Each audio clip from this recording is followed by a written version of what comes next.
Right, so I said we'd start at 10, so we're going to start bang on 10. So let me share my screen. So first of all, thanks to those of you that have come. The reason for this webinar is because everyone's kind of on lockdown at the moment and potentially has more time.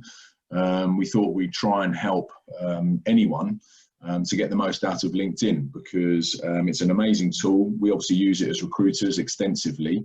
And if used correctly as a candidate, it can be incredibly powerful. So with me today, I've got Terry, who's our candidate relationship manager. She runs our entire resourcing function.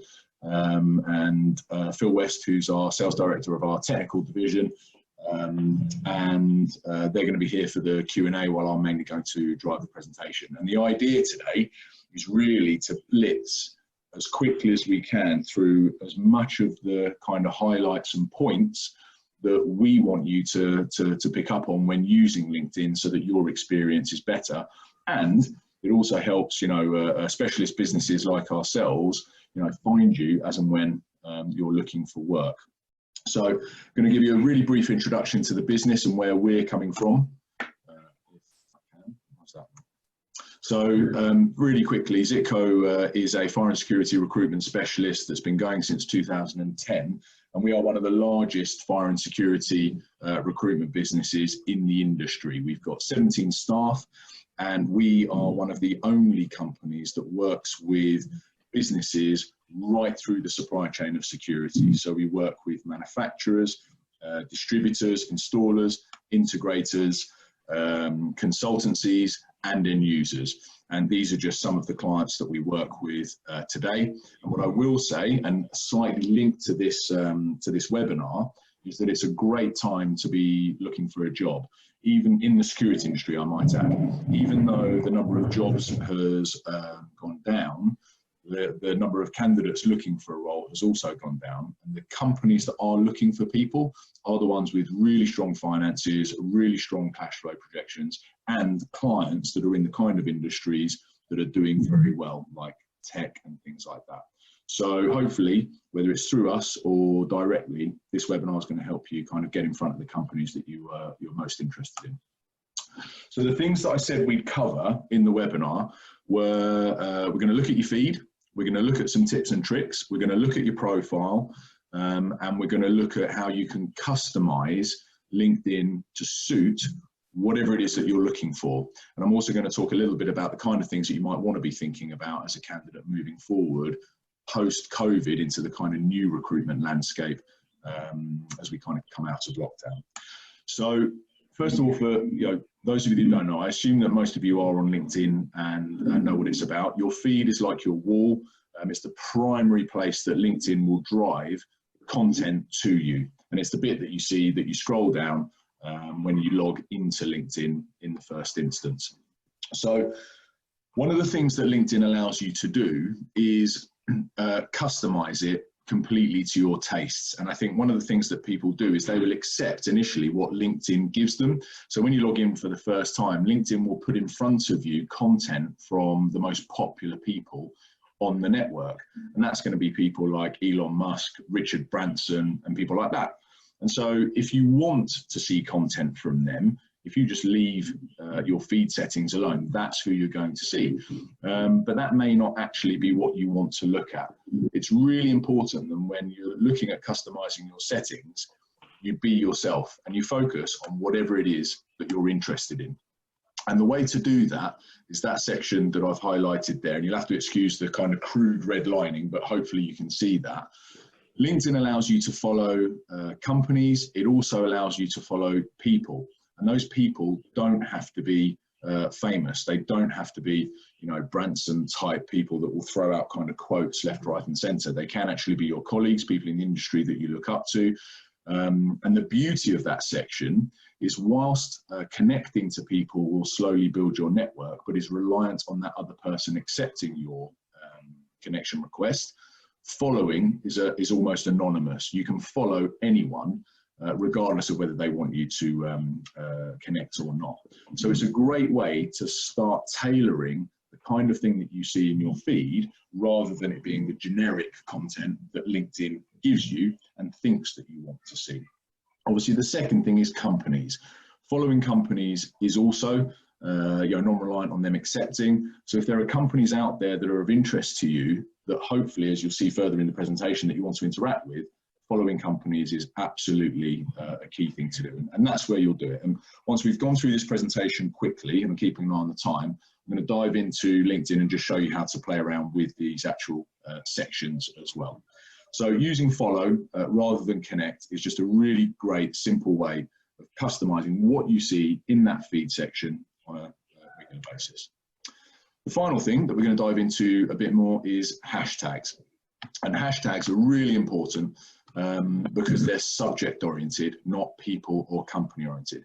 And this is where you can really customize your experience. So if you want to see videos of cats being cute, then you would search for the hashtag, as you can see I've done in the just subject bar at the top, hashtag cute cats, and you'll basically fill your feed with videos of cats being ridiculously cute. If you're interested in CCTV, access control, fire, integration, thermal, which is obviously a big topic at the moment, security systems, a particular sector, then just simply hashtag that keyword, put it in the subject title. It will show you all of the results that come up with people that are relating or creating content for that subject. And you can, as you can see, simply follow it, and that will fill your feed with that kind of content. And again, in the same way that you need to be personal and be individual and be yourself when you're looking at companies, it's really important that you do the same with your hashtags. If you're into chocolate, then hashtag chocolate. If you're into security, then hashtag security. And as I said, if you're into cute animals, then hashtag cute animals, and you'll see that kind of stuff in your feed. So that's a little bit about your experience and how you can change LinkedIn to suit what you want to see. The next bit that we said we'd talk about is just how you can make your profile stand out and get in front of the right kind of people. So one of the biggest mistakes we see is people turning LinkedIn into their CV. LinkedIn is not a CV. It's a form of personalizing yourself or branding yourself or presenting yourself to people that may be interested in seeing you. And whilst a CV in the traditional sense works when you're applying for a job, LinkedIn is so much more than that. And the way to think about it, as you may have heard before, is, although you probably hear people saying LinkedIn isn't Facebook, well, it kind of is, but it's a professional version. There's a huge amount of content that you can add to LinkedIn to really make your profile stand out. And of course, the difference between a CV and LinkedIn is that LinkedIn is live. It changes every day. People are adding content all the time, and you have the opportunity to add content all the time. A really common mistake is listing all of your job descriptions from, like your CV, from now to 15 years ago. On LinkedIn, no one cares that you worked at McDonald's in 2000 whilst you were a student. What they want to know more is actually what you're up to now, what you're interested in, what engages you, and any kind of relevant content that you've got. So don't list all of your jobs. The last 5, 10 years, or what you're currently doing is actually more than enough. The second thing that we see is people attaching a CV to their profile. You might think that's a good idea if you're looking for a job right now, but what will actually happen is you'll completely forget about it, and you'll then have a redundant and old CV clogging up your profile in 2 years' time and making you look like you never work on LinkedIn or never look at LinkedIn. So really important to treat it differently to a CV. The second thing is to ditch the kind of JD type corporate lingo. People on LinkedIn don't really want to know what you're doing or what the kind of set answers to what you're doing are. They actually want to know in real terms what you're doing. And the terminology that you use has to be in ground in English. You want to ditch the kind of JD type corporate speak, be more real, talk as if you were talking to a friend down the pub or in a business meeting about what you do, what problems you solve. And if you do that and get that content into your LinkedIn profile as opposed to the standard stuff, it will automatically make your profile stand out. And this is where you want to go. And what over the last year, LinkedIn have added a huge amount of stuff into this profile section. It used to just be, school, experience, recommendations, and interests. But now they've added so much more that you could put in. And we're going to dive into that a little bit further when we go live into LinkedIn. But the two bits that are particularly relevant that you should absolutely focus on are the about section, which you can see on my profile, is the bit there which talks about, if you're on my profile, thank you for the interest. That is your opportunity to summarize what you do, what you're interested in, and it can cross over from work to professional. You know, if you're an avid football fan, if you have a hobby, if you have done some work on security systems or what you do from a professional point, that's where you can put that. And you need to talk to the person that's looking at your profile as if you're having a conversation with them. And it's as you can see, it's the top thing that goes under your name.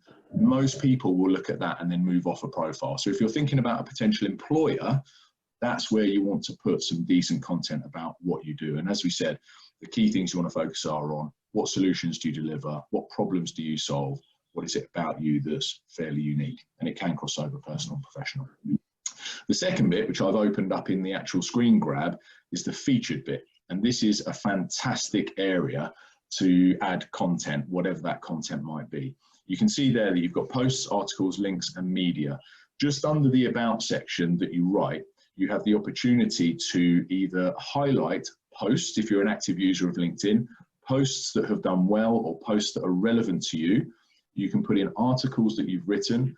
If you have a website or a personal profile or a link to your staff profile on your company page, anything like that, you can actually add those links in as well. And then if you're have any photographic evidence of your work, any profiles, any portfolios, you can add that in there as well. And what it creates, as you'll see later, is a scrolling bar of the 5 or 6, 7 most relevant things that you've added that anyone can actually click on really, really quickly. And the beauty of that is, let's say you had a post a year ago that was very popular, or you created an article a year ago that really meant a lot to you. You can actually keep it at the top of your feed, even though time passes on. And it will just show employers and other people what you're about. So a really, really useful tool to focus on is that featured section as well as the about. The other bits in there that you'll see, the main ones to look at, obviously languages if they're relevant, additional info speaks for itself, background, same as well, but are skills and accomplishments. So skills are a searchable field within LinkedIn, and it's simply keywords. And there's a ton of them. You can get recommendations for them, you can add them in yourself, other people can add them in for you, and then a bit like Reddit, you can actually, people can upvote and downvote the skills that you have. Now, I don't think that for the upvoting is too important when it comes to being put in front of the right people from LinkedIn. As I said, it's not a CV, but what it can do is make your profile searchable. So if there's something important to you, if there's an area of interest to you or a skill or experience you have, make sure it's covered in those skills, in those keywords. The second bit is accomplishments. Particularly in the security industry, qualifications are super important, whether you've done manufacturing training, product training, university courses, things like that.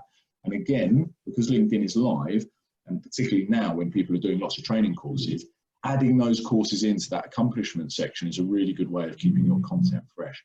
And the more you update your LinkedIn profile, the more LinkedIn likes you and the more likely it is to put you in front of the people that might be relevant to you and might be interested.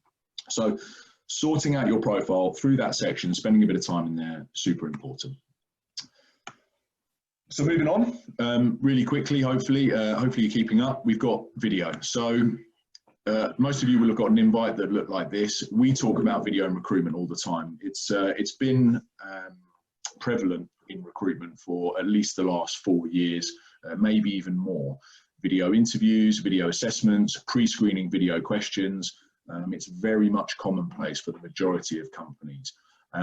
For people of my age, it's something that takes a lot to get used to. For people under the age of 25, it's something that they're inherently used to. What we're going to see, I think, particularly post-lockdown, is an increase, obviously, on the reliance on video technology generally, but particularly when it comes into the recruitment process. So one of the things that I think you can do as a candidate, whether you're looking for a job or not looking for a job, and it might take you out of your comfort zone. You know, I'm not saying that video comes easily to all people, but create a short 15-second introductory video about yourself. It doesn't have to be too complicated. It doesn't have to be your life story. But if you can create a short video that you can then put in that featured section on your profile, if I'm a recruiter or an employer that comes across your profile, thinks you're of interest, and then I see a video on there where I can actually hear your voice, I can see how you talk, I can see how you present yourself, I can see how interested you are in the subject that you're talking about, that will actually help me assess whether or not you're right for the role, and it will do the same for employers. And the key thing here is pre-selection. The reason a lot of people don't use LinkedIn is because they can get bombarded from the wrong kind of content, the wrong kind of people. Recruitment nowadays is all about getting in front of the right kind of people with your own personal brand, your own personal content. And I think video is a huge way to do that. And even separately, if your potential employer is looking at 5 or 10 profiles, and yours is the one at the moment that has a video introducing yourself, I think that's a game changer. And if they were only going to call 1 or 2 people, I'm pretty sure that you would be the person that they would get in touch with or be most impressed by. So at this moment in time, while it's still fairly new to candidates, not to recruiters or to companies, I think it's a game changer when coming to differentiating your profile. And as I said, you know, it may feel strange to you, but actually it's a standard thing within the recruitment marketplace at the moment. So have a think about that and see if you can benefit or have a go at uploading something like that onto your profile. So I promised you some tips and tricks. So we're going to whiz through these as well, and hopefully they'll be useful. I must add, everyone who's gone onto this webinar, obviously thank you very much for joining in. You will get a free white paper summarising all of this sent to you within the next day or so. So all of this stuff will be in there, so you don't have any need to kind of screen grab it or anything like that. But it'll all be in there and you can go over it. So we're going to whiz through this. Subject title. So in your profile, you've got the opportunity to put your name, your company, and your job title. Give you an example. Most people will put project manager at company, or service engineer at company, installation engineer at company. That job description, that job title, is very highly valued when it comes to searching by LinkedIn. So what LinkedIn recommend, or certainly what the LinkedIn marketers recommend, is that you use that section to actually put in keywords that relate to you. So as you can see, that's from mine. I changed mine when the coronavirus hit, in particular to kind of focus on, one, the kind of type of person I am, you know, optimistic and looking to provide solutions for companies. But you see, I've got fire and security as keywords in that section. And then I've put the words that I want people to find me for.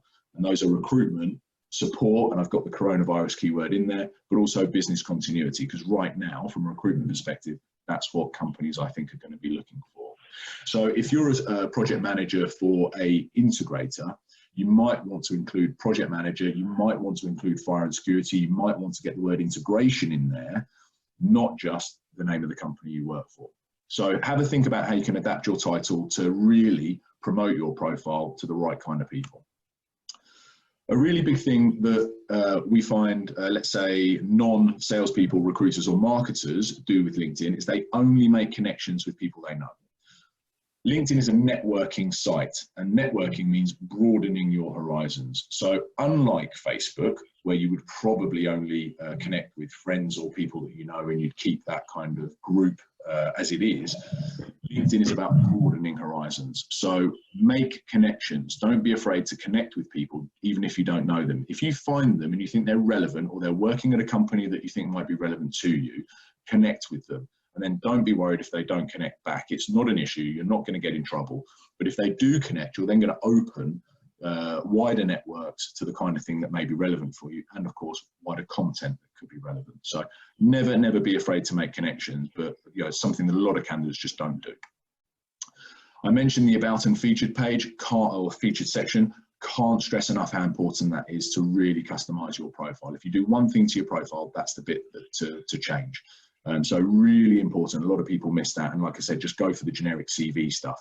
If you move away from that, tell a story about who you are, you'll find you'll get a real change in the kind of people that are getting in touch with you.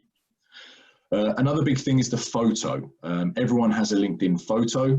Some are better than others. There's a really simple way you can have a bit of fun, and you can check whether your photo ties in with who you are, so your job title and your capability. And it's a website called Photo Feeler. And I'd recommend that you go on it, upload your LinkedIn profile, upload your job title, and see what people say. And it's a kind of opinion trading website where you would give your opinion on 10 or 15 or 20 other photos of the same ilk, and then 20 people would give you feedback on your own. It takes about 30 minutes, but it's really enlightening to see how your picture corresponds to the image that you're trying to portray. And if you get negative scores and you're getting the wrong idea, you know straight away you need to change your picture. And generally speaking, the more professional the picture, the better. A lot of people will just use their Facebook picture, which is them in the back garden with having a party and a beer. Don't do that. LinkedIn is a bit more professional than Facebook, but get feedback on your photo, because again, first impressions count a lot. Really important thing, maybe not if you're passive or you're not looking for a job, but you just want to keep an eye on the market. LinkedIn has a function called Open to New Opportunities, which a lot of candidates can miss, because when they brought it out, it was one of the first buttons to press. It looked a bit GDPR-y, so a lot of people said, no, I don't want to do it. It's still there, it's in the settings. If you're active, it's an absolute must to go in and find it and turn it on, because what that will then do is it will alert a lot of recruiters, hopefully the right kind of recruiters, that you're active, that you're looking. It will put you on their radar, and it will get you messages and calls, hopefully from the right kind of people. The reason I say if you're passive, this is in the settings. If you're passive and you're not looking for a job, it can open a little bit of a can of worms, because you will get contacted a lot. And I would say, you'd rather maybe just be contacted by people that really find your profile and have something really relevant to talk to you about, rather than going full carte blanche. But if you're actively looking for a job and you haven't switched that on, you must do it. Commenting, liking, and posting, really simple stuff. So LinkedIn has the ability to put 5 types of likes into a comment. So if you see something you like, the standard thing most people do is they hit the like button. Well, 99% of people hit the like button. You can differentiate yourself, and you can make the person who is posting the article notice you by simply changing it to the clap for applause, the heart for love, the light bulb for insightful or good post, or the curious, as in would like to find out more. It's a really easy way to just change your like to get in front, or get your profile in front of the right kind of person. An even better way to do that is to comment. If you comment on a post, and it can be something as simple as great post, thank you. If your post is one of the few, then again, not just the person who saw or who wrote the post, but everyone else who likes that post is going to see your profile and see your comment. Secondly, if it's a busy post or a popular post and there's lots of comments on it, if your comment is the most liked, is the most engaging, it will get upvoted to the top. And when anyone clicks on that comment, again, it will appear at the top. So if you're actively looking for a job, or you're actively looking to raise your profile on LinkedIn, see if you can upgrade your like to one of the others, and even take that one step further and actually upgrade it to a comment. There is no fear, there's no worry. You don't have to be precious about LinkedIn. It's a really easy way to get your profile more seen. And then the final thing, which sounds really boring, but even after 10 years of LinkedIn use, I don't think I'd checked this area once until I'd had a coaching course. Buried in your profile bit is the settings and privacy section. And we're going to look into that very shortly in a bit more detail, because it is huge. There is a huge amount of customization that you can do within the settings and privacy tab, from minimizing the type of adverts that you see, from changing the way that people look at your profile, from making people stay on your profile because you turn off things like the people also viewed. It is a world of settings, and it's well worth you spending 5 minutes to go in there, have a look at everything, as you'll see shortly, and customize it to suit your own tastes and needs. So the final thing to wrap up before we go into LinkedIn for the last few minutes, I said I'd promise you a 10-minute power play. So before COVID, the data showed that anyone who wasn't a recruiter, a salesperson, or a marketer roughly spent about 30 minutes on LinkedIn a week. Now, we spend 8 hours a day on LinkedIn. It's one of our main kind of tools. But if you're a kind of normal person with a normal job that isn't related to sales or recruitment, you tend to dip into it for 20, 30 minutes, maybe an hour maximum a week. So how do you get the most out of that period of time? If you've only got 10 minutes to look at LinkedIn, how do you get the most out of it before jumping out? Well, here's the key thing, some more obvious than others. First thing to do is check your feed, scroll through it, see what's interesting, cover off, maybe a day, a few hours, but don't scroll through it endlessly, because LinkedIn has algorithms based on what you put in that promote the content that they think you want to the top. And if you're having to scroll too far down and not seeing anything, you need to make some changes. So quick check of your feed. Second thing is check your messages. if you've optimized your profile using some of these tips, you will find you'll get more messages. A lot of them will be very generic, and you will be able to spot the generic ones. However, there will be one or two that will stand out. They'll be personalized, they'll be detailed, and they'll come from a more professional source. Even if you're not looking for a job, even if you're passive, make sure you reply to that one message, because staying in touch with those people that take the time to really look at your profile and share content with you or share information with you are worth having in your network. Like, share or comment on some posts, as we said, really important to do that, and try and do one or two every time you log in. Be really ruthless with your feed. If you connected to a load of people and you followed and you've used hashtags, but the stuff that you're seeing isn't right, bin them off. Get rid of them straight away, because otherwise your feed will just become cluttered. You won't see the right kind of stuff. And as you said, if you've only got 10 minutes, you really want to make sure you get the right kind of information to you.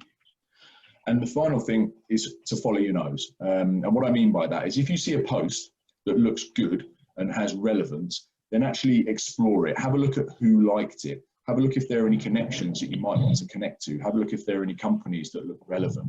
Then go onto their profile, see what kind of things they like, see if they've got any common ground that could be relevant to you, and then use following, like, and commenting from there. Because again, with the algorithms that LinkedIn provides, you're going to see the right kind of stuff in your feed. And if you want any kind of evidence as to why you need to do this and the power of social media, that guy ran a marathon in his backyard. I don't know how many times he had to go back and forth. He was a javelin runner, so he was quite a fit bloke. But he raised 28 grand, and I think that's unbelievable that he did that. Obviously, you'll all know that guy. He raised 28 million for doing a short walk. Social media is well worth it.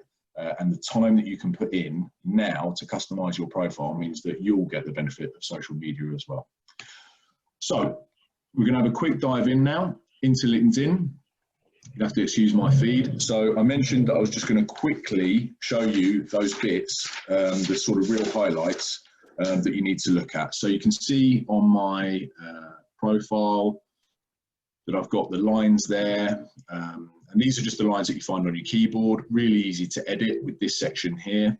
You've got the about, you've got the featured. This is what I mean about the feed and how you can add in really relevant info, whether it's from a year ago or really recent. And that's going to, really show whoever's looking at your profile what you're about.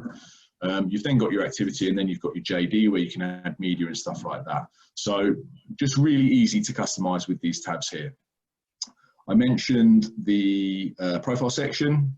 This is where you want to kind of get involved and add things into. So you've got your certifications in your background, but the main bits that I talked about were featured and about. Nice little word from LinkedIn there. The hashtags, I think if you remember, I just said whatever you want to put in, you just whack it in, hashtag CCTV. Let's see what comes up there.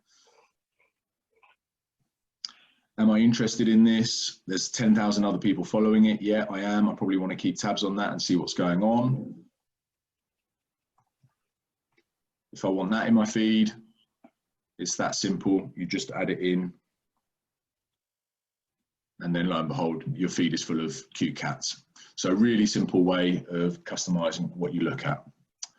The settings, as I said, they're buried here. And you'll see here how much stuff you can actually customize in your settings tab. From who can see you, what people look at, what they can see on your profile, how people see your activity, what kind of tags you can receive, your data, your advertising. If you don't want adverts on there, which I think is a really valid point, you might want to get rid of the adverts, you can do that. The type of account, so this is where you change how people view it, how people view your updates, the language, how you see your videos, profile photos, absolutely tons of stuff in this section. And then the kind of notifications that you receive, how people can connect with you, how people can message you, what type of experience you have. So really important that you get into your settings and have a play around with that, because you'll really be able to get a lot of value out of that. That is mainly it. So we've got kind of whizzed through that. I hope that was all okay. I'm going to stop the share. I'm going to bring everyone back in, and I'm going to see if there's any questions. And if there isn't, I think we'll call it a day. Let me just have a look at the Q&A. So we haven't got any questions. That's fine. So the one question that I was asked by someone who I ran this through yesterday is, can you do all of this stuff on mobile?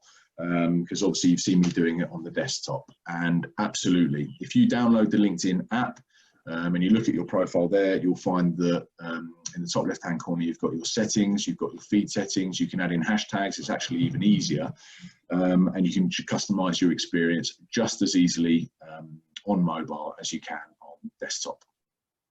So it's 10:30. I hope that was useful. As I said, everyone who's been in the webinar, I'll happily send you a white paper just summarizing all of that stuff. If you've got any questions that you think of afterwards, you can just email me at george@zitko.co.uk. But I hope that was helpful, and I hope you have a good day. Thank you.